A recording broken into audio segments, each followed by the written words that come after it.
Okay. ఈ క్లాస్‌లో గిరిజనులకు సంబంధించి మనం మాట్లాడుకోవడం జరుగుతున్నది. జాగ్రత్తగా వినండి.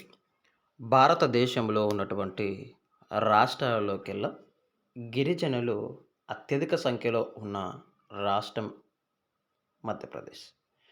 భారతదేశంలో ఉన్నటువంటి రాష్ట్రాల్లోకెల్లా గిరిజనులు అత్యధిక సంఖ్యలో ఉన్నటువంటి ఉన్న రాష్ట్రం మధ్యప్రదేశ్.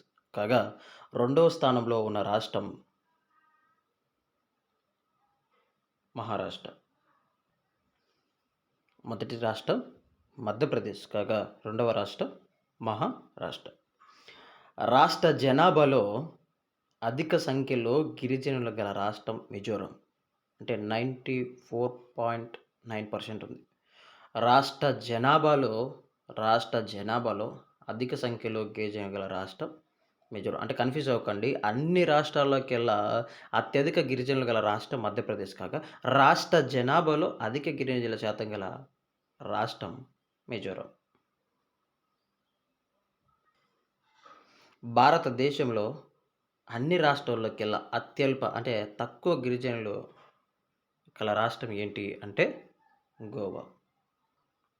తర్వాత సంపూర్ణంగా 100% ఎస్టీ జనాభాతో నిండి ఉన్నటువంటి కేంద్రపాలిత ప్రాంతం లేదా ఏది 100% కలిగి ఉన్నది, ఎస్టీ జనాభాతో నిండి ఉన్నది అంటే లక్షద్వీపులు. వెరీ వెరీ ఇంపార్టెంట్ అండి. లక్షద్వీపులు. దేశంలో అధిక సంఖ్యలో గల ఉన్నటువంటి తెగలేంటి అంటే దేశంలో అధిక సంఖ్యలో గల ఉన్నటువంటి తెగలు ఏంటి అంటే బిల్లులు, సంతాలీలు. బిల్లులు, సంతాలీలు గుర్తుపెట్టుకోండి. Very very important. ఇక్కడ ఉన్న ప్రతి పాయింట్ ఇంపార్టెంట్ అండి. బిల్లులు, సంతాలీలు. దేశంలో అల్ప సంఖ్యలో ఉన్నటువంటి తెగలు ఏంటి అంటే సెంటినాలిన్స్. ఇవి అండమాన్ నికోబార్. ఈ తెగలు ఎక్కడుంటాయంటే అండమాన్ నికోబార్ దీవుల్లో వీరు నివసిస్తూ ఉంటారు. అండమాన్ నికోబార్ సెంటినాలిన్స్ గుర్తుపెట్టుకోండి. తర్వాత ఆంధ్రప్రదేశ్ రాష్ట్రంలో ఉన్నటువంటి గిరిజనుల వివరాలు కొన్ని ఇక్కడ తెలియజేసాను చూడండి. 2011 జనాభా లెక్కల ప్రకారం ఆంధ్రప్రదేశ్లో 27.39 లక్షల మంది గిరిజన జనాభా ఉన్నారు. ఆంధ్రప్రదేశ్లో 2011 జనాభా లెక్కల ప్రకారం 27.39 లక్షల మంది ఆంధ్రప్రదేశ్లో ఉన్నారు. ఆంధ్రప్రదేశ్ రాష్ట్రంలో అధిక గిరిజనులు నివసిస్తున్న జిల్లాలు ఏంటి అంటే అల్లూరి సీతారామరాజు జిల్లా, పార్వతీపురం మాన్యము. అల్లూరి సీతారామరాజు జిల్లా, పార్వతీపురం మాన్యము. అయితే ఆంధ్ర రాష్ట్రంలో అధికంగా ఉన్న తెగలు ఏంటి అంటే యానాది, ఎరుకులు, సుగాలీలు. అత్యధికంగా యానాది మొదటి స్థానం, ఎరుకలు రెండవ స్థానం, 3 సుగాలీలు. ఇవి వెరీ వెరీ ఇంపార్టెంట్ అండి. తర్వాత యానాది తెగల మీద పరిశోధన చేసిన వారు ఎవరు అంటే Vennelakanti Raghavayya. Very very important point. Yanadi తెగల మీద పరిశోధన చేసినటువంటి వ్యక్తి ఎవరు అంటే వెన్నెలకంటి రాఘవయ్య. ఈ వెన్నెలకంటి రాఘవయ్యకి ఏమంటారు అంటే నెల్లూరు గాంధీ అంటారు. వెన్నెలకంటి రాఘవయ్యను నెల్లూరు గాంధీ అని అంటారు, అని పిలుస్తారు. ఈ పాయింట్స్ గుర్తుపెట్టుకోండి. భారత రాజ్యాంగంలో ఆర్టికల్ 342 ప్రకారం భారతదేశంలో గుర్తించబడిన తెగల సంఖ్య ఎంత అంటే 730. ఇది అందరికీ తెలిసిందే. భారత రాజ్యాంగంలో ఆర్టికల్ 342 ప్రకారం భారతదేశంలో గుర్తించబడినటువంటి తెగల సంఖ్య 730 కాగా అత్యధికంగా ఒరిస్సా రాష్ట్రంలో 62 తెగలను గుర్తించగా మన ఏపీలో, ఆంధ్రప్రదేశ్లో 34 తెగల్ని గుర్తించడం జరిగింది. మన ఏపీలో 34 తెగల్ని గుర్తించడం జరిగింది. మీకు నేను నిన్నటి క్లాస్లో ఏం చెప్పాను అంటే పర్టికులర్ వలనరబుల్ ట్రైబల్ గ్రూప్స్ అని చెప్పాను. అంటే అంతరించిపోవడానికి సిద్ధంగా ఉన్న ఈ గుంపులు, ఈ తెగలను అలా గుర్తించాం. అయితే భారతదేశంలో మొత్తం ఇక్కడ చూడండి, రాస్తాను ఇక్కడ. నేను గత క్లాస్లో చెప్పాను పర్టికులర్ వలనరబుల్ ట్రైబల్ గ్రూప్స్ మొత్తం భారతదేశంలో 75 గుర్తించగా ఒరిస్సాలో 13, మన ఏపీలో 4. ఆ ఏపీ 4 ఏంటి అంటే ఇక్కడ ఇచ్చాను చూడండి. కొండారెడ్డి, కోల, సవర, చెంచు, కోండు, పోర్జా, గడబ. ఈ 7 అనమాట. ఓకే, ఇవి గుర్తుపెట్టుకోండి. తర్వాత భారతదేశంలో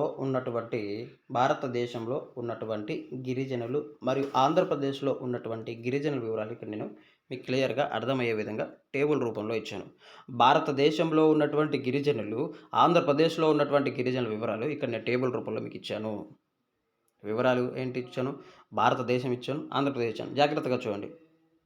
జనాభా అంటే గిరిజనులకు సంబంధించిన జనాభా ఇక్కడ ఏ పాయింట్ ఉన్నా ఈ టేబుల్‌లో అది గిరిజనులకు సంబంధించినది మాత్రమే. గిరిజనులకు సంబంధించినది మాత్రమే ఇది గుర్తుపెట్టుకోండి. జనాభా భారతదేశంలో గిరిజనుల జనాభా ఎంత ఉంది అంటే 10.45 కోట్లుంది. 2011 జనాభా లెక్కల ప్రకారం. ఇక్కడ మాట్లాడుతున్నది మొత్తం 2011 జనాభా లెక్కల ప్రకారం. నేను ఇక్కడ మీకు ఇచ్చిన డేటా మొత్తం 2011 జనాభా లెక్కల ప్రకారం. మనకి ఇంకా సర్వే జరగలేదు కాబట్టి కరోనా టైంలో అలా. ఓకే. యాక్చువల్‌గా 2022లో జరగాలన్నమాట.